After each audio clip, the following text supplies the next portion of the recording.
I have a prepared statement for tomorrow, and in that statement I talk about a much more serious act that the President committed than anything that we've generally talked about, and that was the illegal bombing of Sudan and Afghanistan. $200 million were spent for that without congressional approval. Not only is it annoying, I think it's illegal, I think it's unconstitutional, I think it's an act of war, and I think it's much worse than anything that we have considered under the impeachment.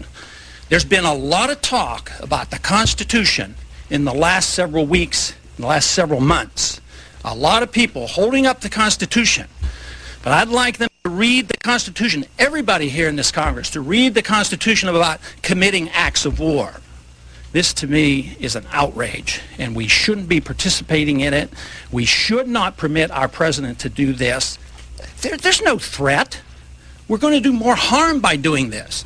Congressman, if Congress were given an opportunity to vote on whether we should bomb Iraq, would you go along with that as long as it went through the procedures? No, I would strongly oppose it because they're not a threat to our national security.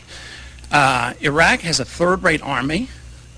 They have no ability to wage war. Our policies are deliberately destroying the country. They can't feed their children. They're not allowed to have medication. There was a story in today's paper where one of our private charity groups was being fined because they were trying to get medicines into the Iraqi people. So for us to unleash bombs on Iraq at this particular time to kill more innocent people for narrow political reasons, no, there is absolutely no need to cause more bombing because of a very overall flawed foreign policy. How are you going to vote on impeachment? I'll vote for impeachment. For all 4 articles? Yes, unenthusiastically, because I think the charges are way too mild and not touching the issues that I would like to touch.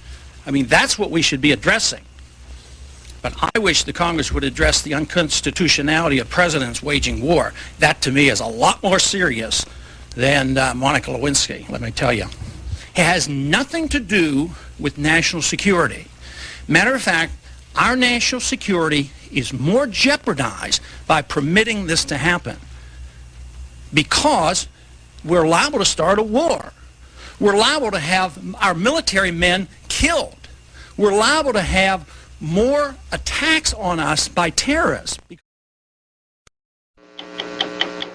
We have heard that 500,000 children have died.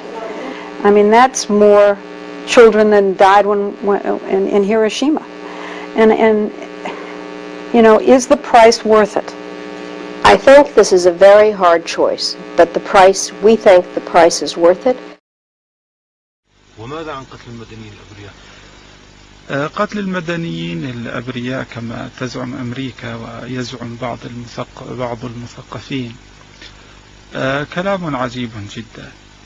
يعني من الذي قال أن أبناءنا والمدنيين عندنا غير أبرياء ودمهم مباح ولو بدرجة ما؟ وإذا قتلنا المدنيين عندهم صاحت الدنيا علينا من مشرقها إلى مغربها وألبت أمريكا حلفائها وعملائها وصبيان عملائها. من الذي قال إن دماءنا ليست دماء ودماؤهم دماء؟ من الذي أفتى بهذا؟ من الذي يقتل في بلادنا منذ عشرات السنين؟ أكثر من مليون طفل ماتوا في العراق وما زالوا يموتون. فلما لا نسمع صارخ ولا مستنكر ولا من يواسي ولا من يعز